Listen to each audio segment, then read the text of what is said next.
Continue करेंगे। Last class में हमने देखा था रदरफोर्ड साहब का एटॉमिक मॉडल, जिसमें कुछ ड्रॉबैक आ गया था और उसी ड्रॉबैक को दूर करने के लिए नील बोर साहब ने अपना एटॉमिक मॉडल दिया और आज हम लोग उसी नील बोर साहब के एटॉमिक मॉडल के बारे में पढ़ेंगे, जिसको कि हम लोग बोर्स मॉडल ऑफ एटम के नाम से जानते हैं। नील बोर साहब ने ये एटॉमिक मॉडल दिया और उन्होंने बताया कि जो एक एटम होता है वो स्फेरिकल इन शेप होता है, यानी कि एटम का शेप स्फेरिकल होता है। फिर उन्होंने बताया कि इस एटम के सेंटर में पॉजिटिवली चार्ज जो पार्टिकल है प्रोटॉन, वो एग्जिस्ट करता है और जिस चीज में एग्जिस्ट करता है सेंटर में, उस सेंटर का नाम होता है न्यूक्लियस। यानी कि न्यूक्लियस एटम के सेंटर में होता है, बिल्कुल सेंटर में लोकेटेड होता है और न्यूक्लियस में ही पॉजिटिवली चार्ज पार्टिकल प्रोटॉन रहता है। आपको लास्ट क्लास में पढ़ाया था जो प्रोटॉन का मास होता है वो इलेक्ट्रॉन के मास से बहुत अधिक होता है, इसलिए और सारे के सारे प्रोटॉन्स जो हैं न्यूक्लियस में ही लाई करते हैं।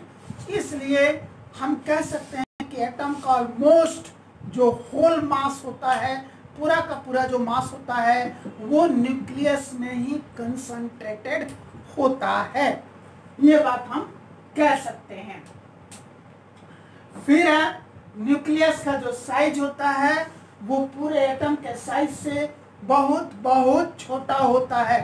ये तो रदरफोर्ड साहब ने भी बताया था कि न्यूक्लियस का साइज एटम के साइज से 10⁵ टाइम्स छोटा होता है। Size of nucleus is 10⁵ times less than the size of the atom. इसके बाद नील बोर साहब ने भी बताया कि जो न्यूक्लियस है, इस न्यूक्लियस के चारों तरफ सर्कुलर पाथ बने होते हैं। इन सर्कुलर पाथ्स को ऑर्बिट या शेल या फिर एनर्जी लेवल के नाम से जानते हैं। ये है न्यूक्लियस के अंदर ये पॉजिटिव चार्ज पार्टिकल प्रोटॉन है और न्यूक्लियस के चारों तरफ देखिए यहाँ पर ये सर्कुलर पाथ बने हुए हैं। इन सर्कुलर पाथ्स को क्या कहते हैं हम लोग? ऑर्बिट। क्या कहते हैं? ऑर्बिट या फिर शेल या फिर एनर्जी लेवल के नाम से जानते हैं।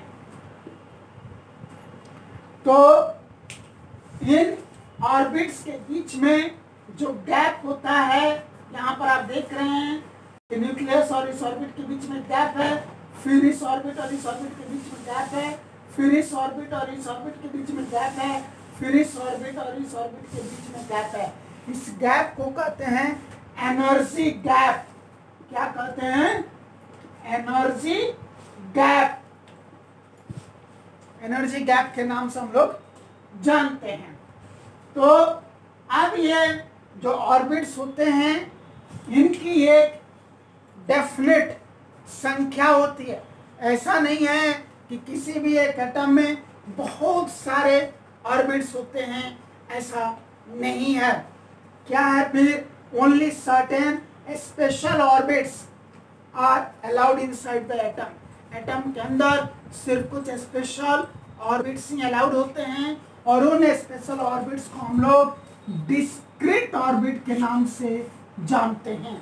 यानी कि इसमें definite number of discrete orbits होते हैं एक एटम के अंदर। इसका अर्थ हुआ हर एटम के अंदर अलग अलग संख्या में ही ये ऑर्बिट्स या शेल्स या एनर्जी लेवल्स होंगे। सभी एटम में ये एक बराबर नहीं होंगे। किसी में 1, किसी में 2, किसी में 3, किसी में 4, ऐसे ही अलग अलग ऑर्बिट में अलग अलग एटम्स में अलग अलग संख्या में ऑर्बिट्स होते हैं। देन जो नेगेटिवली चार्ज पार्टिकल्स होते हैं इलेक्ट्रॉन्स, वो इलेक्ट्रॉन्स इन्हीं ऑर्बिट्स में लाई करते हैं, इन्हीं ऑर्बिट्स में वो लाई करते हैं। कौन बताइए? नेगेटिवली चार्ज पार्टिकल्स, इलेक्ट्रॉन्स, इन्हीं ऑर्बिट्स में, इन्हीं एनर्जी लेवल्स में, इन्हीं शेल्स में ये और नेगेटिवली चार्ज पार्टिकल्स, इलेक्ट्रॉन्स लाई करते हैं, होते हैं। ये इलेक्ट्रॉन्स अपने अपने रेस्पेक्टिव ऑर्बिट में, यानी कि वो जिस ऑर्बिट में पाए जाते हैं, जिस शेल या एनर्जी लेवल में पाए जाते हैं, उस शेल या एनर्जी लेवल में, उस ऑर्बिट में पहले तो ये इस दो तरह के मोशन से प्रोवाइड करते हैं। पहले रदरफोर्ड साहब ने क्या कहा था? रदरफोर्ड साहब ने कहा था कि इलेक्ट्रॉन्स ऑर्बिट्स में पाए जाते हैं और वो न्यूक्लियस के चारों तरफ रिवॉल्व करते हैं। उसी रिवोल्यूशन में ये नील बोर साहब ने कमी निकाल दी थी, ड्रॉबैक निकाल दिया था रदरफोर्ड साहब के एटॉमिक मॉडल में कि अगर इलेक्ट्रॉन्स न्यूक्लियस के चारों तरफ रिवॉल्व करेंगे तो वो एक्सेलरेट करेंगे, और जब वे एक्सेलरेट करेंगे तो एनर्जी रेडिएट करेंगे, और जब वे एनर्जी रेडिएट करेंगे तो धीरे धीरे उनकी एनर्जी लॉस होती चली जाएगी। एक स्टेज आएगा जब इलेक्ट्रॉन्स की सारी एनर्जी लॉस्ट हो चुकी होगी। उसके बाद इलेक्ट्रॉन्स के पास एनर्जी बिल्कुल भी नहीं बचेगी। ऐसे केस में इलेक्ट्रॉन्स अपने ऑर्बिट के साथ, रेस्पेक्टिव ऑर्बिट के साथ वो न्यूक्लियस पे गिर जाएंगे, न्यूक्लियस की तरफ अट्रैक्ट हो जाएंगे, क्योंकि ऑर्बिट्स में नेगेटिवली चार्ज पार्टिकल्स इलेक्ट्रॉन्स हैं, न्यूक्लियस में पॉजिटिवली चार्ज पार्टिकल्स प्रोटॉन्स हैं। और आपको पढ़ाया गया है कि opposite charges always attract each other. तो इस तरह से ये ऑर्बिट्स जो कि नेगेटिवली चार्ज हैं, क्योंकि उसमें नेगेटिवली चार्ज सब एटॉमिक पार्टिकल्स इलेक्ट्रॉन्स होते हैं, और न्यूक्लियस पॉजिटिवली चार्ज है क्योंकि उसमें पॉजिटिवली चार्ज सब एटॉमिक पार्टिकल्स प्रोटॉन होते हैं। जाहिर सी बात है दोनों के बीच में अट्रैक्शन होगा, और उस अट्रैक्शन की वजह से ये इलेक्ट्रॉन्स अपने अपने ऑर्बिट्स के साथ न्यूक्लियस पे फॉल करेंगे। नतीजा एटॉम क्या करेगा? सिकुड़ेगा, है ना। धीरे धीरे उसका जो साइज है वो डिफॉर्म होगा, छोटा होगा, यानी कि एटॉम स्टेबल नहीं होगा। बल्कि हम यह जानते हैं कि सारे के सारे जो मटेरियल्स हैं, जो भी मैटर है इस यूनिवर्स में हम लोग देखते हैं, सब कुछ एटम से ही मिलकर बना है। अगर एटम ही स्टेबल नहीं होगा तो यूनिवर्स का कोई भी मैटर स्टेबल नहीं होगा। बट हम तो हर मैटर को स्टेबल देखते हैं। फिर ये कॉन्ट्रडिक्शन हो गया, इसीलिए नील बोर साहब ने वहां पर ऑब्जेक्शन किया, और उस ऑब्जेक्शन को दूर करते हुए उन्होंने अपने एटॉमिक मॉडल में कहा कि ये इलेक्ट्रॉन्स दो तरह के मोशन करते हैं। एक ये बिल्कुल लट्टू की तरह अपने ही एक्सिस पर स्पिन करते हैं, रोटेट करते हैं, यानी कि रोटेशनल मूवमेंट इनके अंदर होता है, और इसके साथ साथ ये न्यूक्लियस के चारों तरफ रिवॉल्व करते हैं।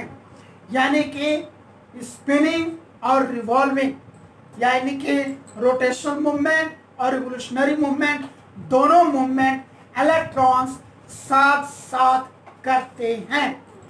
इससे क्या होता है कि ये दोनों मूवमेंट सब एक साथ होते हैं, तो ये दोनों एक दूसरे को काउंटर बैलेंस करते हैं, जिसकी वजह से इलेक्ट्रॉन्स एनर्जी रेडिएट नहीं करते हैं। और जब इलेक्ट्रॉन्स एनर्जी रेडिएट नहीं करते हैं तो वो एनर्जी भी लूज नहीं करते हैं। जब एनर्जी लूज नहीं करते हैं तो हमेशा उनकी एनर्जी वेल मेंटेन रहती है, उनकी एनर्जी लेवल वेल मेंटेन रहती है, और ये नॉन स्टॉप ये दोनों ही मूवमेंट कंटिन्यूअसली इलेक्ट्रॉन्स जारी रखते हैं। नतीजा atom as a whole stable होता है, और एटम स्टेबल होता है इसीलिए एटम से मिलकर के बना हुआ हर मैटर भी स्टेबल होता है। यहाँ पर आकर के नील बोर साहब ने सिर्फ इतना जो करेक्शन कर दिया एटॉमिक मॉडल में कि जो इलेक्ट्रॉन्स हैं वो दो तरह के मूवमेंट करते हैं, रोटेशनल मूवमेंट और रिवोल्यूशनरी मूवमेंट। मात्र इतना करेक्शन करने से एटम को अनस्टेबल से स्टेबल बना दिया। इतना ही तो ड्रॉबैक रदरफोर्ड साहब के एटॉमिक मॉडल में था, वो यहाँ आकर के अब वो दूर हो गया। इसके अलावा नील बोर साहब ने ये बताया कि जो ऑर्बिट्स हैं इनका हम नेमिंग भी करते हैं, और ऑर्बिट्स की नेमिंग जब भी हम करते हैं न्यूक्लियस की तरफ से करते हैं, यानी कि न्यूक्लियस के ठीक बगल में जो करीबी ऑर्बिट है वहां से उसका नामकरण शुरू करते हैं, नेमिंग शुरू करते हैं, और फिर न्यूक्लियस हम धीरे धीरे अवे जाते हैं, यानी कि दूर जाते हैं। दो तरीके से ऑर्बिट की नेमिंग की जाती है, एक है अल्फाबेटिकल तरीका, दूसरा है न्यूमेरिकल तरीका। अल्फाबेटिकली जब हम ऑर्बिट्स की नेमिंग करते हैं उसकी नाम की शुरुआत होती है के से, इंग्लिश के कैपिटल लेटर्स के से शुरुआत होती है, KLMN एंड सो ऑन, उसकी नेमिंग बढ़ती चली जाती है। यानी कि न्यूक्लियस के ठीक करीबी जो ऑर्बिट होता है उसको कहते हैं के शेल, उसके बाद वाले को कहते हैं एल शेल, उसके बाद वाले को कहते हैं एम शेल, और उसके बाद वाले को कहते हैं एन शेल, और इसी तरह से यह नेमिंग आगे कंटिन्यू होती है। जब इसको न्यूमेरिकली नेमिंग करते हैं तो नेमिंग करते हैं n = 1, n = 2, n = 3, n = 4 and so on. यानी कि न्यूक्लियस के ठीक करीब में जो ऑर्बिट होता है वो n = 1 हो गया, जो उसके बाद होता है वो n = 2, उसके बाद वाला n = 3, उसके बाद वाला n = 4 and so on, n = 5, n = 6, n = 7, ऐसे वो बढ़ता चला जाता है। इसका अर्थ हुआ के शेल ही है n = 1, L शेल ही है n = 2, M शेल ही है n = 3, N शेल ही है n = 4 एंड सो ऑन। इसी तरह ये आगे बढ़ता चला जाता है। इस तरीके से हम लोग इन ऑर्बिट्स की नेमिंग करते हैं। हमें नील बोर साहब ने ये बात बताई। तो नील बोर साहब का यहाँ पर ये एटॉमिक मॉडल कंप्लीट होता है। लेकिन नील बोर साहब का एटॉमिक मॉडल नियरली 1922 के करीब में आया था, 1922 ईस्वी के आसपास आया हुआ था। लेकिन 1932 में 1932 में जेड चैडविक साहब ने एक तीसरे सब एटॉमिक पार्टिकल की खोज कर दी, और वो तीसरा सब एटॉमिक पार्टिकल था न्यूट्रॉन। यानी कि न्यूट्रॉन एक ऐसा सब एटॉमिक पार्टिकल था जो कि चार्जलेस था, यानी कि वो ना तो पॉजिटिव चार्ज था और ना ही नेगेटिव चार्ज था। और जेड चैडविक साहब ने बताया कि यह जो न्यूट्रॉन है यह भी एटम के न्यूक्लियस में ही पाया जाता है, जहां पर पॉजिटिव चार्ज पार्टिकल प्रोटॉन पाया जाता है, ये वहीं पाया जाता है।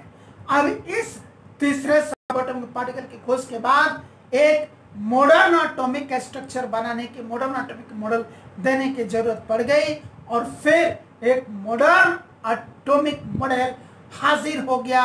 बस सब कुछ ज्यों का त्यों रह गया। नील बोर साहब ने जैसा बताया वैसा ही रह गया, सिर्फ और सिर्फ एक कंसेप्ट उसमें न्यूट्रॉन का जुड़ गया। न्यूट्रॉन को स्मॉल लेटर n से रिप्रेजेंट करते हैं। यानी कि अब इस एटॉमिक मॉडल को हम इस तरह से एक्सप्लेन करेंगे, मॉडर्न एटॉमिक मॉडल को, कि एटम स्फेरिकल इन शेप होता है। एटम के सेंटर में एटम का ऑलमोस्ट एंटायर मास लाई करता है। एटम के उस सेंटर को हम लोग न्यूक्लियस कहते हैं। न्यूक्लियस दो तरह के सब एटॉमिक पार्टिकल्स को कंटेन करता है। एक सब एटॉमिक पार्टिकल होता है वो पॉजिटिव चार्ज सब एटॉमिक पार्टिकल होता है, उसको हम लोग प्रोटॉन कहते हैं, और प्रोटॉन को स्मॉल लेटर P+ से रिप्रेजेंट करते हैं। P+ proton and P for proton and plus for positive charge. तो P+ से प्रोटॉन को रिप्रेजेंट किया जाता है। दूसरा सब एटॉमिक पार्टिकल न्यूट्रॉन होता है, उसको स्मॉल लेटर n से रिप्रेजेंट किया जाता है। इसके साथ कोई भी प्लस माइनस का साइन नहीं लगता, क्योंकि यह चार्जलेस होता है, इसके ऊपर कोई भी चार्ज नहीं होता, ना तो पॉजिटिव चार्ज होता है और ना ही नेगेटिव चार्ज होता है।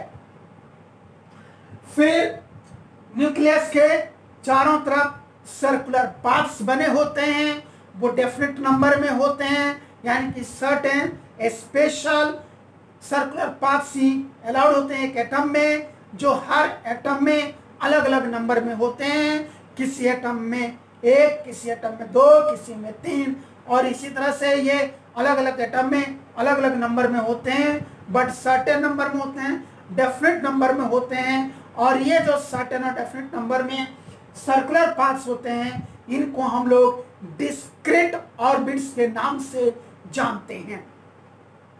ऑर्बिट्स को हम लोग शेल या फिर एनर्जी लेवल भी कहते हैं।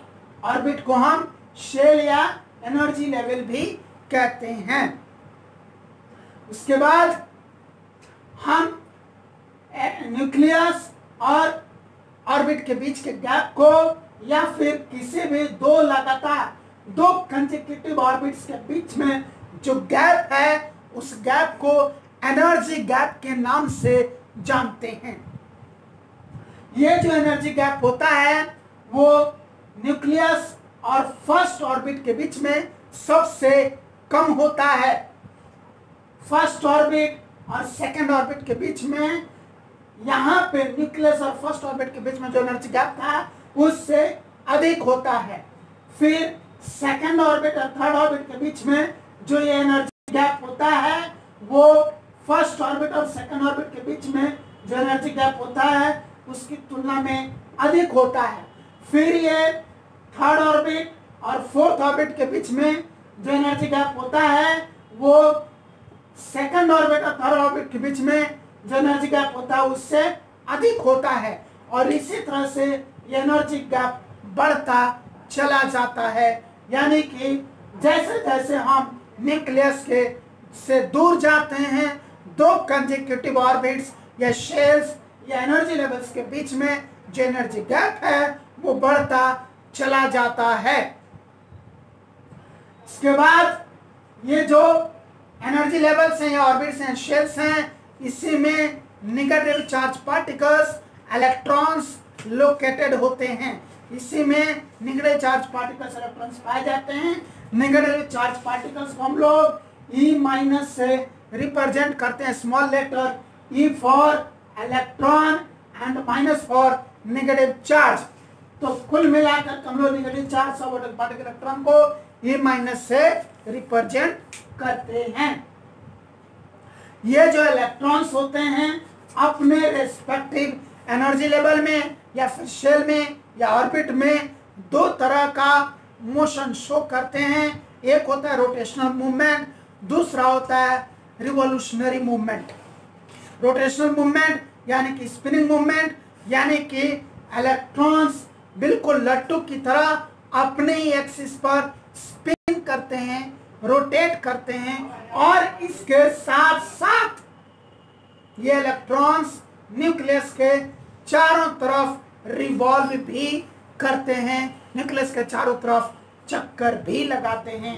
यानी कि इलेक्ट्रॉन्स ये दोनों ही मूवमेंट्स, रोटेशनल मूवमेंट्स और रिवोल्यूशनरी मूवमेंट्स साथ साथ कैरी करते हैं, और ये नॉन स्टॉप मूवमेंट जारी रहता है। जब ये दोनों मूवमेंट्स एक साथ होते हैं तो ये दोनों ही मूवमेंट्स एक दूसरे की इफेक्ट को न्यूट्रलाइज करते हैं, काउंटर बैलेंस करते हैं, जिसकी वजह से इलेक्ट्रॉन्स एक्सेलरेट नहीं होते, इलेक्ट्रॉन्स एनर्जी रेडिएट नहीं करते हैं, जिसकी वजह से इलेक्ट्रॉन्स कभी एनर्जी लूज नहीं करते हैं, जिसकी वजह से इलेक्ट्रॉन्स की एनर्जी कभी लॉस नहीं होती है, और जिसकी वजह से वो न्यूक्लियस पे कभी भी अपने ऑर्बिट के साथ फॉल नहीं करते हैं, जिसकी वजह से एटम का शेप डिशेप नहीं होता है, एटम हमेशा स्टेबल रहता है, और एटम से मिला हुआ मैटर भी स्टेबल होता है। उसके बाद जो ये ऑर्बिट्स हैं, इनकी नंबरिंग, इनकी नेमिंग दो तरह से होती है, एक अल्फाबेटिकल तरीके से, दूसरा न्यूमेरिकल तरीके से। अल्फाबेटिकल तरीके से कैपिटल लेटर के एल एम एन में एंड सो ऑन में इनकी नेमिंग होती है। न्यूमेरिकली इनकी नेमिंग होती है n = 1, n = 2, n = 3, n = 4 and so on.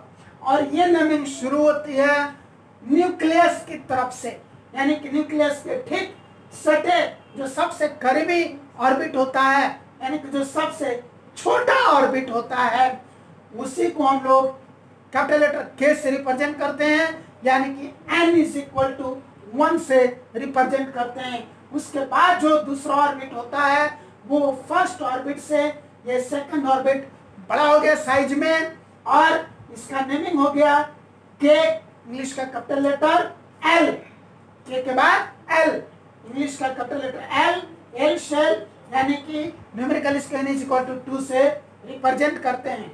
उसके बाद जो अगला ऑर्बिट है वो इस दूसरा ऑर्बिट से भी बड़ा होता है, यानी कि थर्ड ऑर्बिट सेकंड ऑर्बिट से भी साइज में बड़ा हो गया।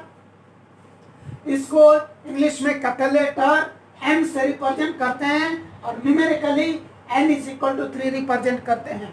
इसके बाद जो फोर्थ ऑर्बिट होता है वो थर्ड से भी साइज में बड़ा होता है, इसको इंग्लिश के कैपिटल लेटर n से रिप्रेजेंट करते हैं, कि n शेल हो गया, और न्यूमेरिकली इसको n = 4 लिखते हैं एंड सो ऑन। आगे ऐसा ही बढ़ता चला जाएगा, आगे जुड़ने वाला हर एक ऑर्बिट पहले ऑर्बिट से साइज में बड़ा होगा।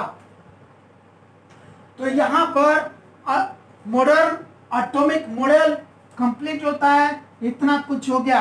आपने देखा जब मैं एक्सप्लेन किया तो सब कुछ वही बोला जो कि बॉर्स एटॉमिक मॉडल में बोला था, सिर्फ अंतर इसी हर सबएटॉमिक पार्टिकल न्यूट्रॉन के प्लेसमेंट को लेकर के था।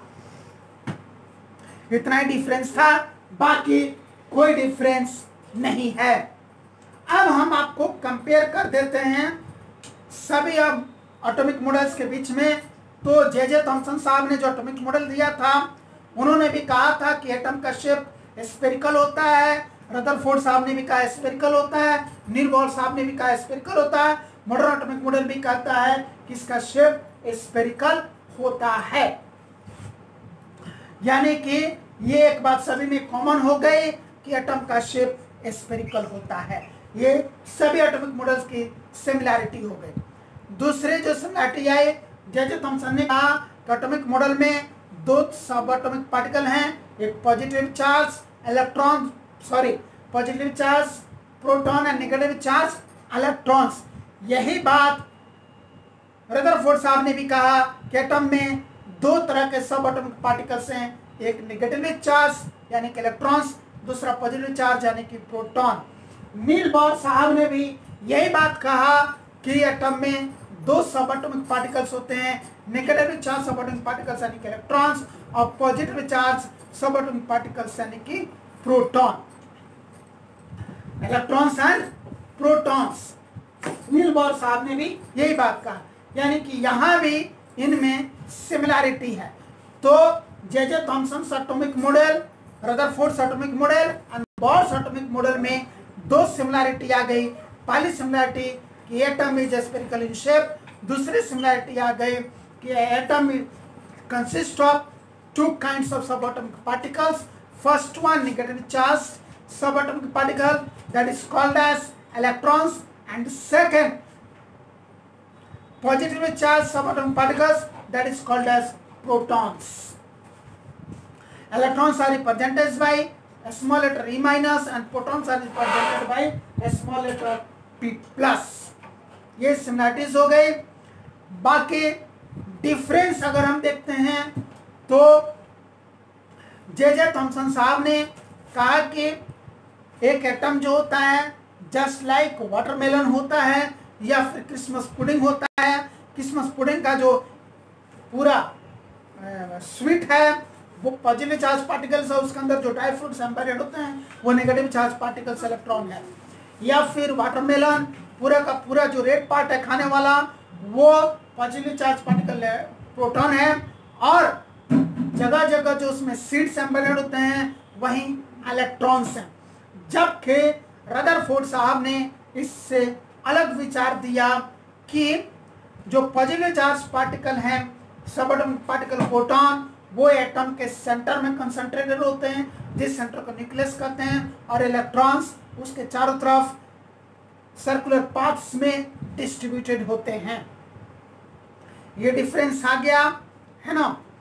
और यही बात नील बोर साहब ने कही, पर थोड़ा सा उन्होंने ये एडिशन कर दिया कि क्या एडिशन कर दिया कि एटम के सेंटर में ही positive charge subatomic particle proton होता है, जिस पॉजिटिव चार्ज सेंटर को हम लोग न्यूक्लियस कहते हैं, और उसके चारों तरफ डेफिनेट नंबर में, है ना, स्पेसिफिक नंबर में स्पेशल ही सर्कुलर पाथ्स होते हैं, जिनको हम लोग डिस्क्रीट ऑर्बिट्स या शेल्स या एनर्जी लेवल्स कहते हैं। वो डेफिनेट नंबर में होते हैं, ज़्यादा नहीं होते हैं, और उन्हीं डिस्क्रीट ऑर्बिट्स में इलेक्ट्रॉन्स डिस्ट्रीब्यूटेड होते हैं।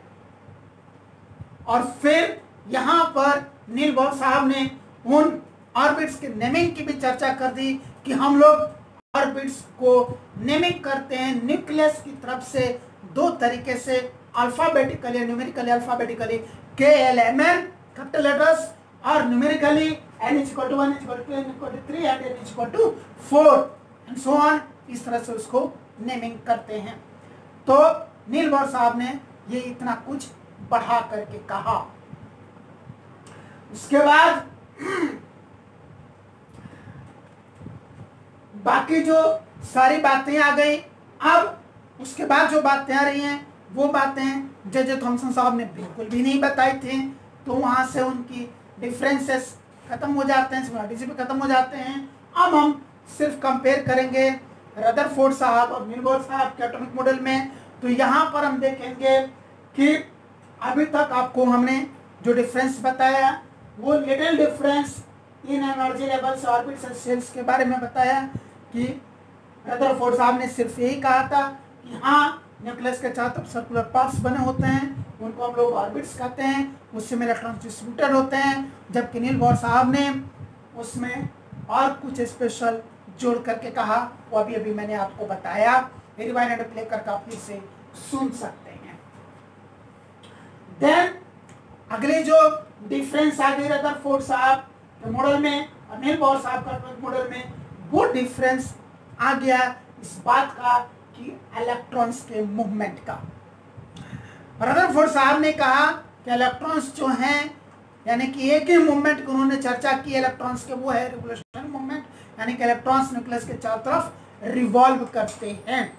जबकि नील बोर साहब ने कहा कि नहीं, इलेक्ट्रॉन्स में दो तरह के मूवमेंट्स होते हैं, rotational movement and revolutionary movement, और यहीं पर स्टेबिलिटी को लेकर के डिफरेंस क्रिएट हो जाता है।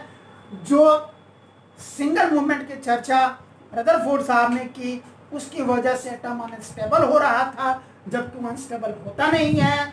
और नील बोर के मॉडल के हिसाब से उसमें दो मूवमेंट आ गए, रिवोल्यूशनरी मूवमेंट और रोटेशनल मूवमेंट। इसकी वजह से एटम स्टेबल हो जाता है और सचमुच एटम होता भी स्टेबल ही है। ये डिफरेंस आ गया।